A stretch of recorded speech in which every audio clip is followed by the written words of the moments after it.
Good morning. I mean, good evening, good afternoon, good everything. Hello, everyone.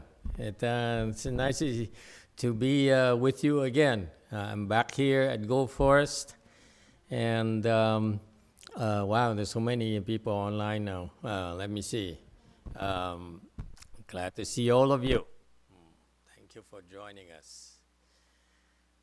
I'm a little bit have a little bit of a jet lag issue, so if I don't I sound like an idiot, that's just me being myself, my usual self. All right, I got back here. Yes, go ahead, Professor Jane. Hello, Master. Hello. Trick or treat. Trick or treat. Yeah, that's right. Tonight is trick or treats. Yeah. All right. That's why Malcolm is here. Yeah. Can I ask a question about ghost? Yes. Master YongHua said, opium, there's an opium ghost. If people drink alcohol, that's an alcohol ghost. How about the people addicted to computer games? Is there computer game ghost? Good question. Very good. What kind of game are you addicted to? I'm not addicted to any of them. You're not addicted? No, Then why do you ask? because I see some of my friends, kids, very much addicted. They're addicted. Okay. That's normal. The addiction for kids are normal. For people are normal. But most people, they outgrow them, right? The addiction. Yeah. All right. Is there a ghost for computer games in terms of addiction? Uh, no, not really any ghosts for the addiction, but actually there's a demon behind it.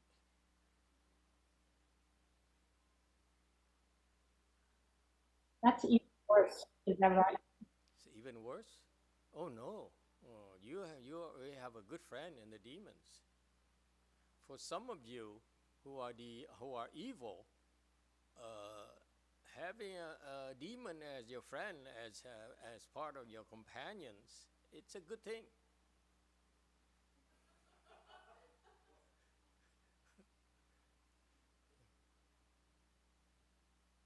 All right. So we're talking about a big time here. It's not just ghosts. We're talking about demons who are behind these computer games addictions. And, you can tell right away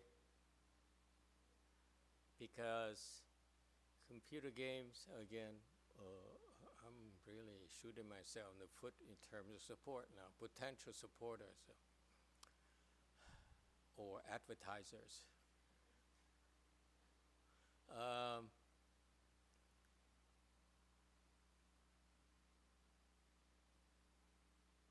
you notice, for example, the computer games companies are making a lot of money. They're very, very powerful. They're growing by leaps and bounds, and they touch their games in everything that you're interested in it. Okay, whether it's card games, whether it's sports, you name it, they have it. First of all, okay, so it's very pervasive. Number two, they're very well funded. This is one of the signs of their sides manifesting themselves because they go for, again, no allusion to politics, they go for uh, money and power.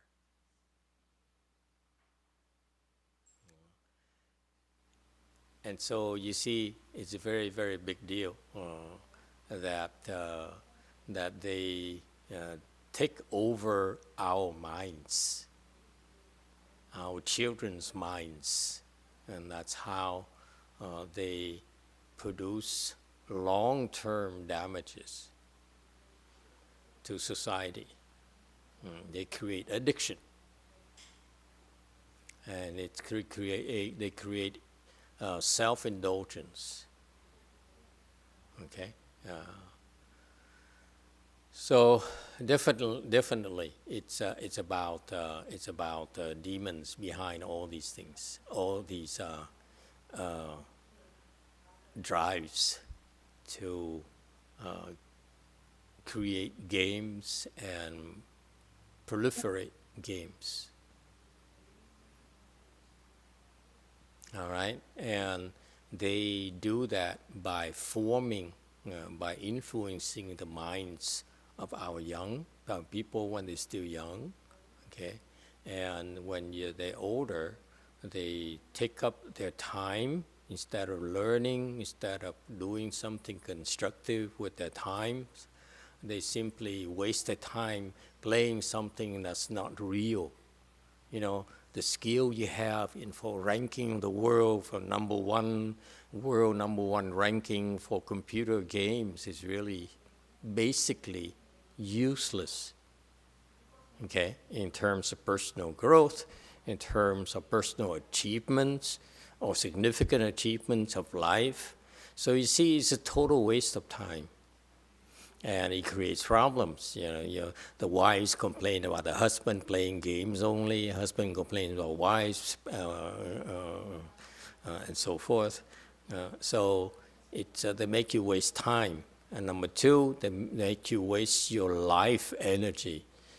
You don't realize it, but playing computer games drains your chi totally. I know because I used to play computer games. Stayed up all night to play computer games. And I became pretty good at it. And one day I woke up, I said, if I'm going to be wasting my life anyway, let's become a monk. And here we are. So thank you, demons.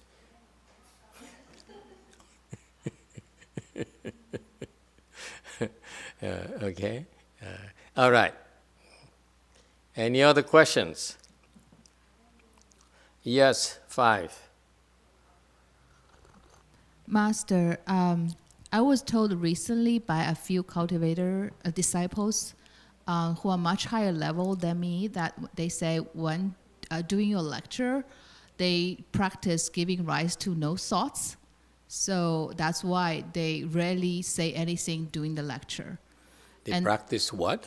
Giving rise to no thoughts. Giving rise to no thoughts. So that's why they rarely say anything during the lecture. Because I'm the opposite, right? Being much lower level, my brain is working like crazy during your lecture. And I'm constantly thinking, how do I apply these? How do I do that? Okay. And so this time when you were in Korea, I really loved all the lectures you did for them. You revealed so many secrets to them. What? How come you know about these secrets? I told you specifically that stayed in Korea. I mean, I stay in Vegas. I don't know about that secret. Some other secrets I heard. So I listened to the lectures. XP, what happened? I told you. I think those are cut out. I'm just saying that the lectures that's left for public was very high quality. Okay, I forgive you.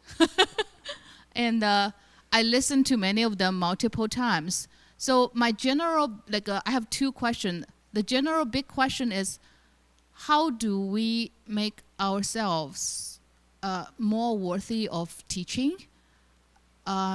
And on the smaller topic, which is, shall I ask fewer questions during your lectures?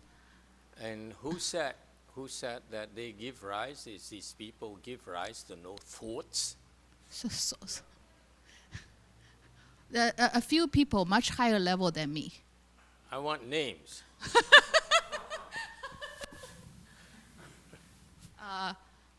Cordelia and the Venerable XY.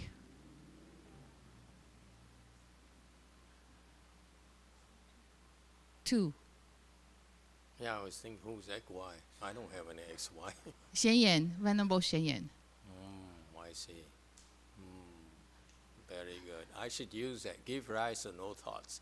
I'm giving rise to no thoughts whatsoever. It's just my Chinglish translation. They probably said it much more elegantly. Just, they're probably in samadhi, just saying like that's what they mean. So that's my two questions. How can I make myself more worthy of teaching? And also, is me at this level asking a lot of questions helpful to the teachers and to the assembly, or shall I try to cut it down or even shut up? Okay. Thank you. Good questions. The rest of you think she asked too many questions, Hajumi?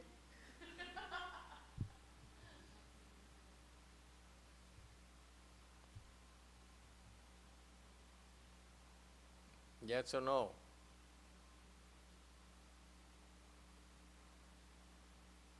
Anyone? What do you think? Is she asking too many questions?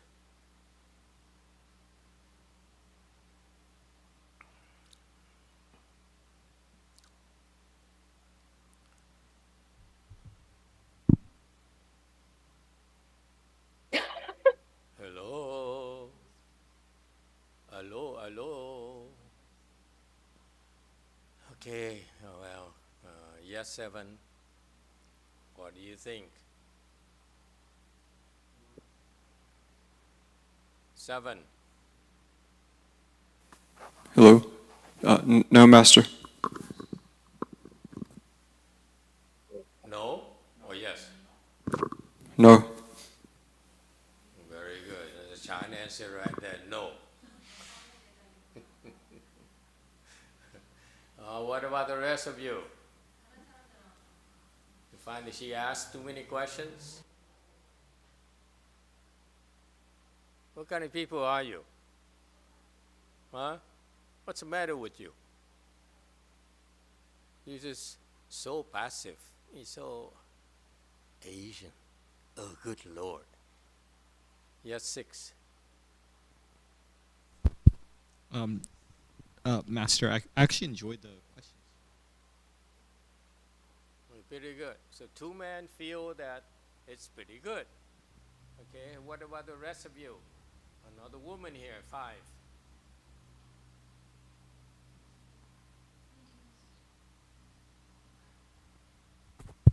5. Thank you, Master. No, cannot yet.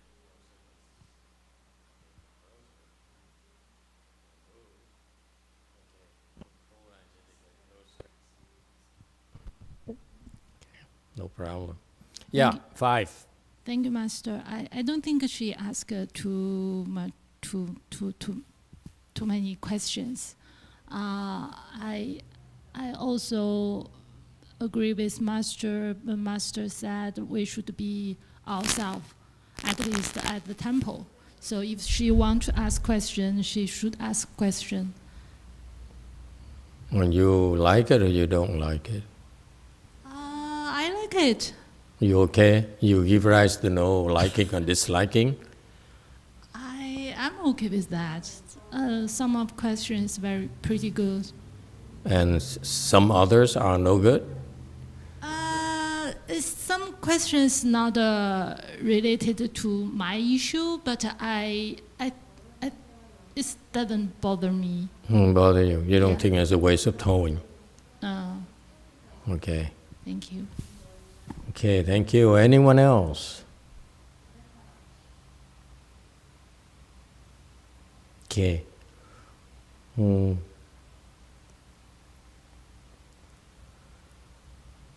It's amazing. I've been teaching Chan for 20 years now, practically every single weekend. That's a lot of hours. And so not surprisingly, some of my instructions would contradict each other.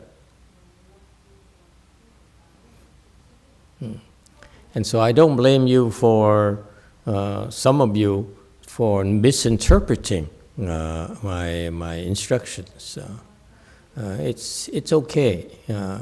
You are encouraged to express yourself, whether it's by asking questions, whether it's by stating your opinions, whether just by being yourselves.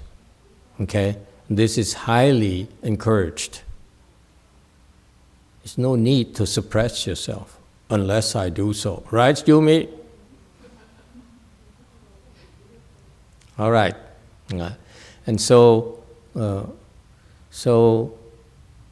I don't know where or when I said that you're supposed to give rise to no thoughts when I'm speaking Dharma to you. Okay? Yes, it may be okay for you to give rise to no thoughts. But when I ask the question, and you're able to hear it, how do you feel about me, your teacher, asking you a question and you give rise to no thoughts? I'm asking all of you, ask yourself, how would you feel yourselves? Okay?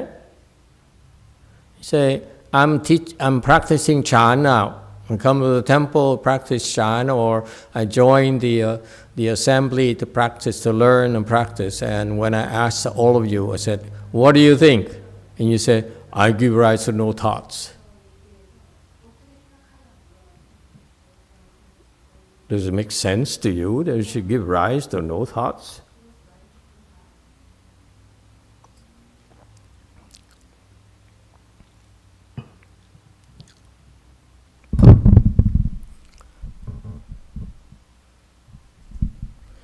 If you're supposed to give rise to no thoughts, then why should I bother asking you questions? I should be just lecturing and talk until my time is up. The whole point of what makes us different is that we spend a lot of time talking back and forth, exchanging ideas, whether it's between yourselves or whether it's between you and me. And this is the best way to learn. That's how I feel about it. As a matter of fact, when I was in Korea, just this week, as a matter of fact, is this week? Sunday, right? Sunday is this week. Last Sunday is this week. Okay. No, this Sunday is this week. We were recording. For the first time, I decided for my final, for the last Dharma assembly I would hold in Korea would be a discussion of the Wei Yang anecdote, Master Yang Shan's anecdote. And my disciple said, in Korea, they have no interest in knowing about Wei Yang anecdotes. It really doesn't mean anything to them. So can we change the title? I said, okay. So I said, without thinking, okay, that how about how Wei Yang trains their disciples, how American Wei Yang trains their disciples. Not Chinese Wei Yang, not Korean Wei Yang. It's American Wei Yang, how we train our people. And he said, yeah, that sounds good. So I think I told her a few weeks ago, so when they made the announcement on the media that I'd be, these Dharma assemblies about how American Wei Yang trains the people, so I said, huh? I was just prepared to explain the Wei Yang anecdote only. And so But when we started, we had ran into another problem. We were at the recording studio, a Buddha Hall that's used as a recording studio of the TV station, the BBS station in Korea, one of the two big broadcasting companies for Buddhist topics. The BBS station is free on free air waves, and another one that's by subscription to cable only, something like that. And so we recorded, and they told me that prefer to open the Q&A, questions and answers, after I finish my Dharma talk. And I said, no, this is not how we discuss the Wei-Yang anecdotes. The Wei-Yang anecdotes is usually interactive. We talk about the ancient teachings, and then we discuss them back and forth, on and on. And so they didn't like it because it's a lot of work for them. But eventually they caved in and they said, okay, if you insist, then let's give the Korean audience a chance to see how we train our people here in American way. And so we did. So we did that. I don't know, is it broadcasted already? Has it been broadcasted? Not yet, right? Not yet. We can't show it to you either. But it went on very well. And at the end, the program director, was very happy. He said, "Oh, this is so interesting. I really like that group because they recorded they work on a lot of sessions, TV stations, obviously, and they really loved, supposedly, they really liked a lot the way that we discussed the Dharma. And so, you see, that's our signature. Like right now, tonight, we are here at Go Forest. We are having an interactive discussion of the Dharma. Okay, it's very rare indeed, because it illustrates your wisdom, your collective wisdom, our collective wisdom, on how we can benefit from the Dharma. Go ahead, Jumi. 일단 저희 남편, 다른 한국 사람들은 들리세요? 네. 일단 다른 한국 사람들은 모르겠는데 제 남편은 제가 질문이 너무 많다고 저한테 컴플레인을 했고요. I don't know about other people, but my husband complained to me that I have too much question. 네, 그리고 제가 마스터한테 안 그래도 마스터께서 맨 마지막 날 하셨던 그 위양의 제자 훈련법 그거에 대해서 제가 질문을 드렸는데 이제 마스터께서는 제 비즈니스가 아니다, 너는 선생님이 아니다라고 얘기를 했지만 일반적으로 생각을 해봤을 때 마스터, 그러니까 예를 들면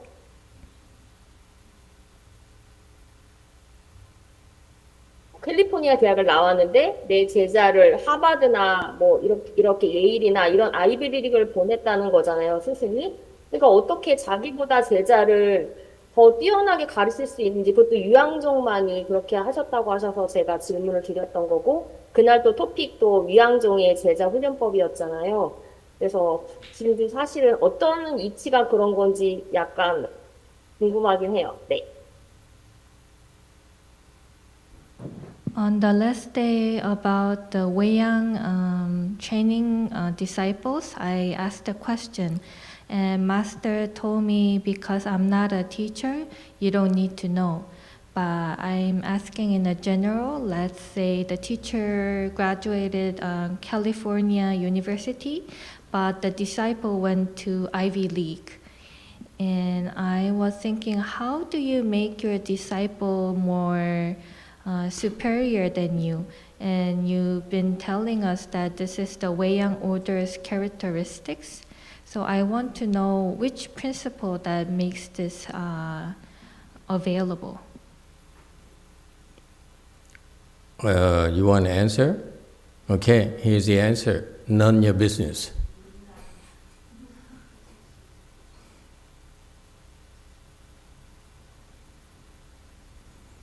Okay, so in general, let's talk about it. The first question is should you? First issue is should you ask questions or should you answer at all? And the teachings has been very consistent. The instructions have always been very consistent, and that is it's okay, it's natural for you as you listen to the Dharma that you will have questions, you will have doubts, and therefore it's very important for you to ask questions, because that's what happened to me. My master died, my teacher died, Chinese teacher died, and he made a promise to me. He told all his disciples of my generation, he said, my current disciples will train you, will teach you, and that's what kept me around, because it gave me a chance to go around and ask each and every one of them for instructions.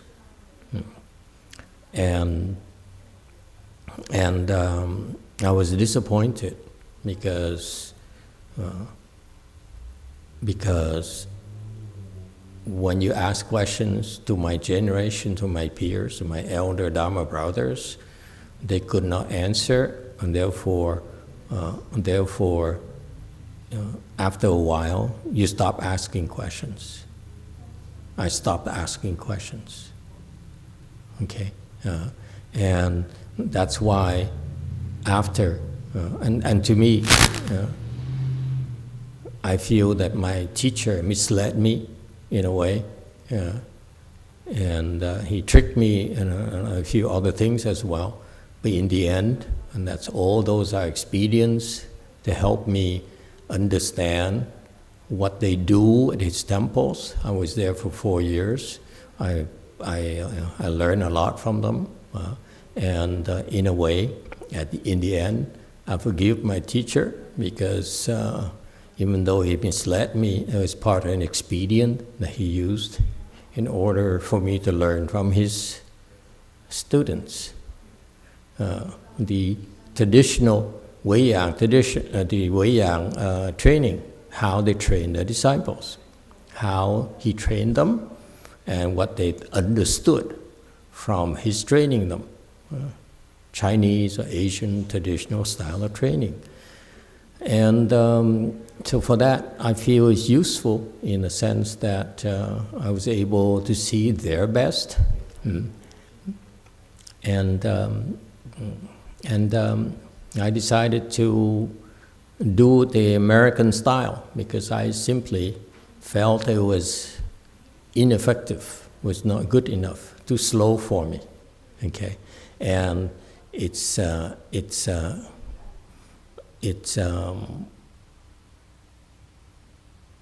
limited, too limited for me. Okay, and so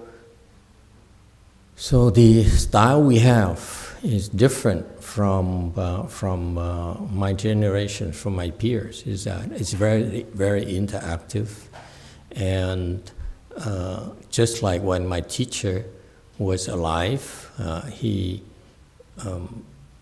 allowed a lot of questions, and it was very helpful to them, but it was not preserved. And why do I call it American Wei-Yang, not traditional Wei-Yang, or his Chinese Wei-Yang? Is because it's a lot more different than his style of training. Okay, so short answer, your questions are very important. You should ask questions. I stress that repeatedly over time. That is, you should ask questions, because when I was meditating at his temples for 4.5 years, I had a lot of questions, and no one could answer my questions. And because they could not answer my questions, I have a lot of doubts. For several years, I doubted myself, because the instructions were not clear. From him are not clear. Instructions from his disciple were not clear. Their interpretation, his instructions, are incorrect, and therefore, I make it a point to allow you, to remind you to ask questions, so I can clarify it for you and for my sanghas, so that they don't make the same mistake. They don't tread the same erroneous paths. That's the difference. I'm more proactive than my teacher. My teacher is laissez-faire, meaning let it happen, let the cause and effects take care of themselves. All right? There's a wisdom behind it. All right? However, the weakness of that is that it takes longer for you to see the big picture. I don't have much time left. And again, I'm not like crazy about going on. I'd rather go to the Bahamas, experience hurricanes and tornadoes for change. But I feel that it's too slow for me, for my taste. The traditional Asian style of training is too slow. It's not interactive enough, number one. Number two, it's slow because it's based on gradual training. It's not based on sudden teaching, and therefore I simply don't like it. I simply feel that it can be vastly improved. All right? So I'm sticking my neck out here. I know I'm going to receive a lot of criticism. So this is a cult, and there's nothing new about it. People accuse us of being a cult for 20 years now. Okay, and now I come back here in Go Force, and I'm amazed on how people have improved. You see, so something is working. You don't need me anymore. I can retire now. Actually, one of my disciples said, if Master decides to go to the Bahamas, we can let him. He can go. We don't need him anymore.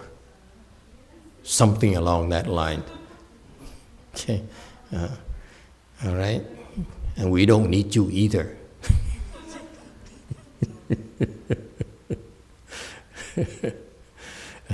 All right, so no, that's nonsense. I don't know how they could come up with this fabrication. I practiced no mind, no thought arising, no thoughts. That's nonsense. That's the wrong time to practice no thought. These people don't understand no thoughts yet. Okay, you see, it's so important. Just like my peers, they misinterpreted my Chinese teacher's instructions tremendously. The misinterpretation is horrendous. It's so astonishing to me. Okay, and it's like leading from my teacher. The nature of the Chan teaching is that you are teetering on the edge of the precipice. We do it right, okay. Or like my analogy is, you like driving a red car in the Alps in Europe, like James Bond, and a 2-lane freeway at 2,000 miles per hour, and someone chasing after you, shooting at you. Okay, if you stop, you die, and you make a mistake, you die as well, going off the cliff. Okay?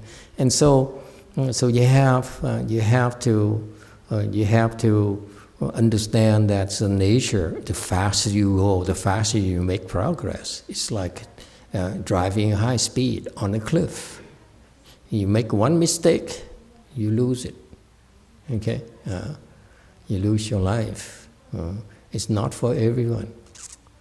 Okay, so those of you who choose to do it that way, you need to have the proper instructions. Okay, of course, we also include the Asian style. Okay, we're not negating that, we're not repudiating that. I came from there, and therefore I'm grateful. I understand how to do it, but it's for those of you who don't have conditions to go at high speed. Then we will help you with the additional style as well. Okay. Let's go to 7 here before we continue with the discussion of the questions. Yes, 7. Master, why do lay people ask way more questions than left home people?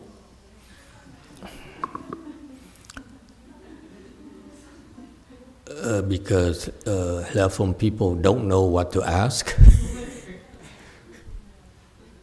You wouldn't believe it. Left home people sometimes are scared of me more than you guys are. Okay, yeah. Because they know, they've witnessed me losing my temper. Okay, yeah, something I rarely do in public. I have a public image to uphold here. Okay, it's not good for business for me to lose my temper publicly. So you understand there's a certain trepidation, a little fear. Trepidation, fear, by the way, Korean translator. Okay, a little bit of fear there of being punished. You make the wrong move. Okay. All right, and so you should ask questions. Period. Okay. You may practice no thoughts when you're listening. It's a good idea. However, you really have no thoughts, then you should be able to hear my questions. When you hear my questions, meaning I'm talking to you. And to those of you who practice no thoughts, who advocate no thoughts, if I am talking to you and you ignore me, I get upset. Okay? This is why, I lose my temper so easily. People misinterpret my instruction. It's only 20 years worth of instruction. It's just not, it's not that many hours. All right, what's the second question? How do we make ourselves more worthy of teaching? Thank you, Master. Worthy teaching. Okay, good point. Truth of the matter, I tell you a little secret about our little world, our little cult, if you will.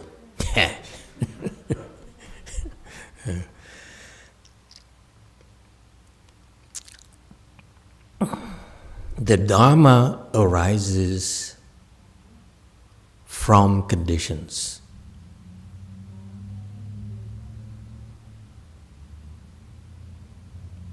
Meaning, you're taught when you are ready. You're taught when you could be blunt, because in American we don't mince words. You're taught when you deserve it. You have, I'm sorry, this is my bias. I came from the business world where we earn everything, okay? We have to earn everything that comes our way. And I came to the world, the Sangha world, I was shocked to see, I quote unquote, bad attitude for the Sunims, for the monks, for the nuns, for the Thay, for all those platform people who are allowed somehow by the Asian tradition to be on a pedestal, and you lay people are supposed to be below them and worship them. Okay, to me, because I was part of that group, I find it unappealing. Okay, because I came from a Western education background where you have to prove yourself, you have to deserve it. You don't simply take things for granted in life. Okay, back then the traditional system was that because the Sanghas, the disciples of the Buddhas, and their heirs, Dharma heirs, were very, very lofty people. They're outstanding people, and therefore the instructions back then, for many thousands of years, is you should worship these people, okay? And that's why they're put on a pedestal. They're never wrong. You're supposed to come and make offerings to them, support them, and so forth. And this is a turn off for the 21st century people, because you are suffering so much, you're struggling so much to buy groceries now in the US, to find medical insurance for your children, for your family. And here we are sitting and getting fatter and fatter.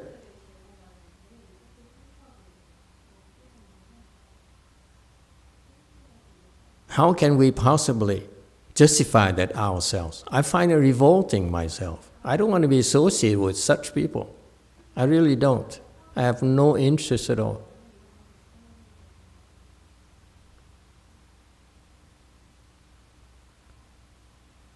And so we have to be worthy ourselves of your support. There's no excuses. We're worthy because we deliver for you. If we not deliver for you, then we are not worthy of your support. And that's our doctrine. This is my instructions to my disciples. Make yourself worthy of their support. Meaning that we actively train them to help them develop so that they are stronger. They become stronger and stronger so that they can help you, lay people. Okay? And the same thing, the training applies for everyone. I don't discriminate between left-home people and lay people at all. Okay? The same rule. You will be taught when it's time. You will be taught when you deserve it, to put it bluntly for you. You have to make yourself worthy of it. Okay? I'm not mincing words here. That's the bottom line.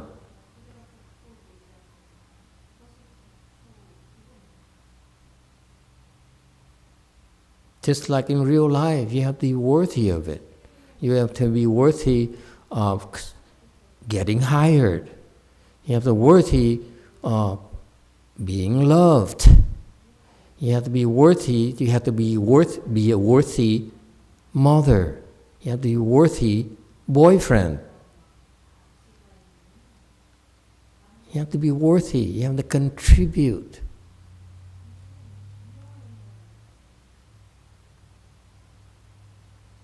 Okay, that's how you become worthy. You become worthy by helping. This is what makes you different, or makes us different, is that yes, you live your life, your normal life, but you come to the temple. I stress this is a recent message, okay, unlike traditional style where they said, you cultivate 24 hours a day everywhere. It's not possible anymore for us. We have obligation to our families, to our companies, to our bosses, to our neighborhoods, to our countries. And that's why we're here. We have to fulfill those responsibilities. Okay? But if you can find the time to come to the temple, we create a different environment here for you, where you learn. You learn to be worthy. You learn to be a worthy person. And why is it important? Because if you learn, you manage to be worthy to be taught, you become stronger, you become better. And you go home, you go back to your country, you back to your places. You be a bigger contributor.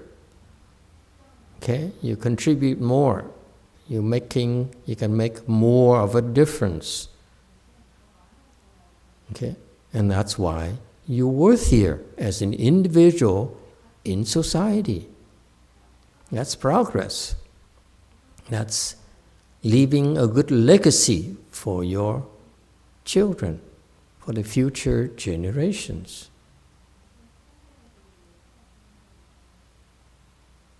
The premise that the Buddha taught that the Sanghas are allowed to be on a pedestal, because back then there were so many virtuous Sanghas. Most of the Sanghas at the Buddha's time were enlightened, and they were great teachers. But in the Dharma ending age, most of our Sanghas, unfortunately, are not worthy teachers. And therefore they need to be cognizant of that and be more humble. The times are different. Okay? And so,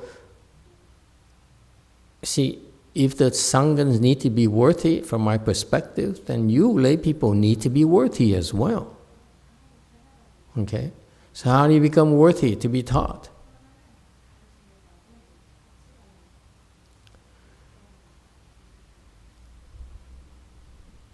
By working hard at the temple. That's one. Follow instructions. Number two, contributing. All right, I'm very proud, by the way. I come back here in Gold Forest, I notice people have been improving without me, okay? It's amazing. I was teaching the Koreans. I said, this stays in Korea. And somehow these people, they heard my instruction, the Korean. This is supposed to be for Asia only, not for America. But somehow they stole the Korean instructions. But I came back here and I'm so pleasantly surprised that so many people also improved without us. I think we should be traveling more, huh? Since you think.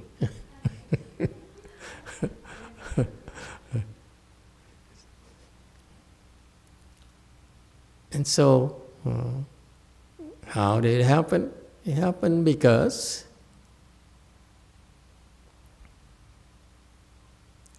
today, let me close by giving you this tip here that stay in the US only.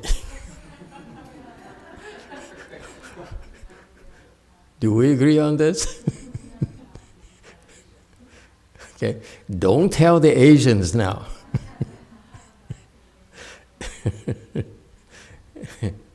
Okay, fundamentally, Buddha has taught two things. Buddha has always taught this.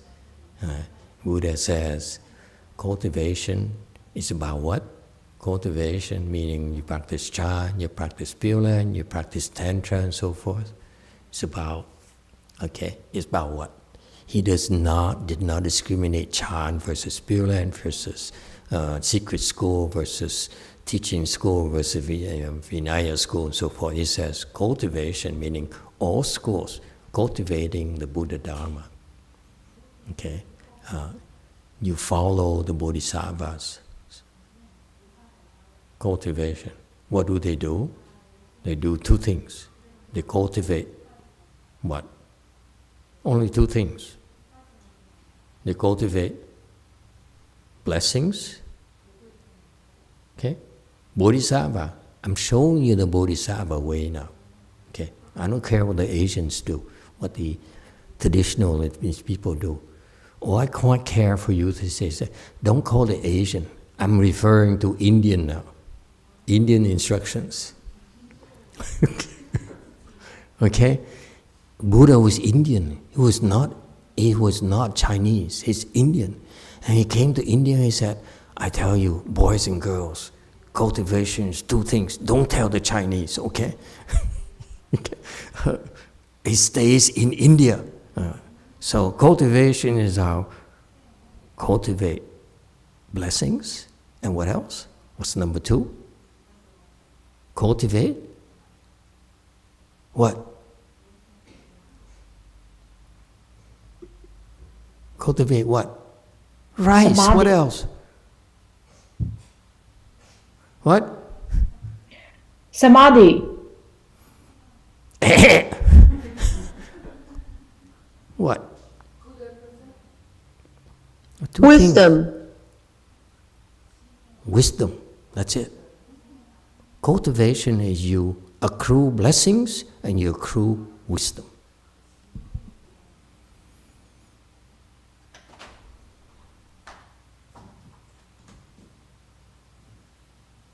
Okay? So it relates to the fact, how do you make yourself worthy? You make yourself worthy by accruing blessings. All right? Yeah. And you accrue blessings, the more blessings you have, the more receptive you are to being taught. If you don't have blessings, we won't waste our time, our efforts in teaching you, because it will fall on deaf ears. And that's, what is that called?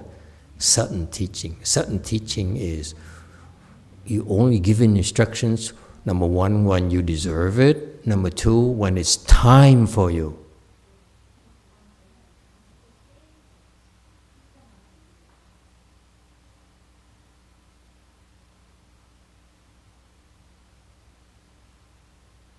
Okay? I went to Korea, and one of my disciples, she complained bitterly and said, "You unfair to me. You are not nice to me. I made so many sacrifices, but you mean to me," and so forth. "You're unreasonable." And a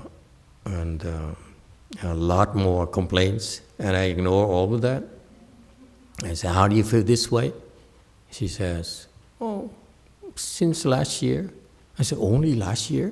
And so you started noticing? What's the matter with you? I've been this way ever since I went to Korea. It's been like several years now. First came to Korea about 6-7 years ago. Opened a temple, Jewel Mountain Temple, about 5 years ago. Okay. And I've always been this way. Only now you noticed.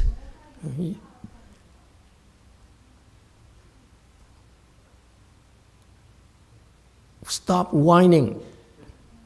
Okay? Accrue more blessings. Okay? And what about wisdom? How do you accrue wisdom? I know many of you say, this is a giant class, therefore you just meditate, you do samadhi. No. You do what? How do you accrue wisdom? Yes, 7. Do less stupid things. That's a rather stupid thing to say. How do you accrue wisdom? 5. Listen to wise teachers. I have no luck at all. I have no wise teacher. My teacher deserted me when I joined. I knew nothing. He deserted me. Okay? Immediately. Yeah. Yes, Ziet. You solve problems. You solve problems. What if you have no wisdom? How can you solve problems? Anyone else? How do you accrue wisdom? I'm sorry, how do you, not wisdom, how do you accrue virtues? Okay? Did I say virtues or wisdom? Did I say wisdom? It's jet lag, okay? I take it back. Okay, let's start over again. Forget it. Okay. Okay, don't tell the Asians now. That's designed to mislead the Asians.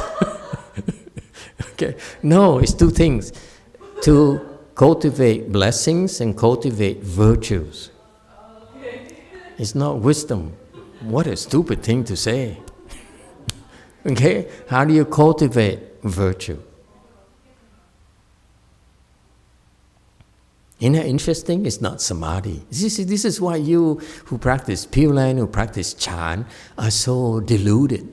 You say, oh, I practice Chan. I'm better than Pure Land people.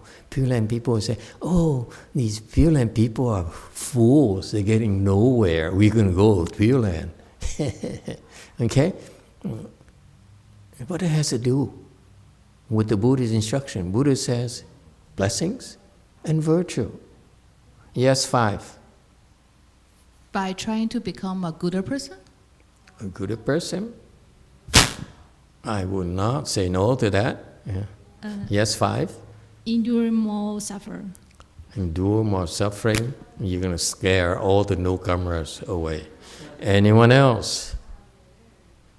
Yes, Jane Ho. Thank you, Master. It's uphold precepts. Uphold precepts. I cannot say no to that either. Miss Ho, okay? Yes, Jumi of Asia. Wait a minute, I thought this is only an American affair. Jumi, go ahead. 덕을 쌓는 법은 예전에 법문에서 손해를 감수하는 거라고 하셨고, Okay. From now on, can we change the symbol to this?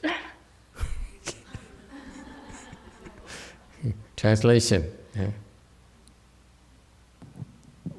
You accrue virtue by taking losses. I thought I've been teaching Chan for 20 years. You still don't get it? Good Lord. You accrue virtue by... I taught this 20 years ago already. By making 감수하는 거라고. sacrifices.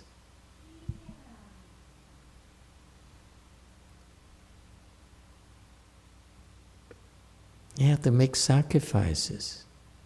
That's how you accrue virtues. You do that, you accrue blessings, you accrue virtues, then you can be taught. There's nothing you cannot learn.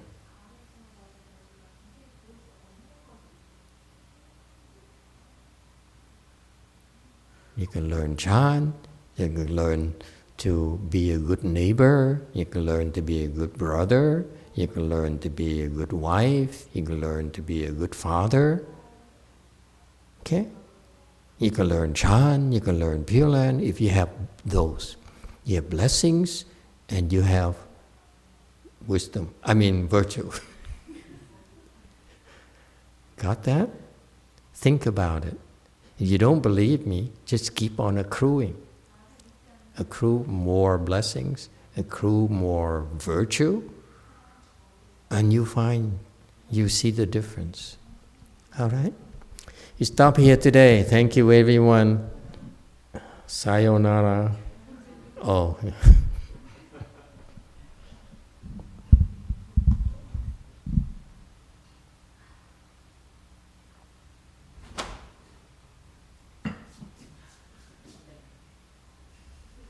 Hello.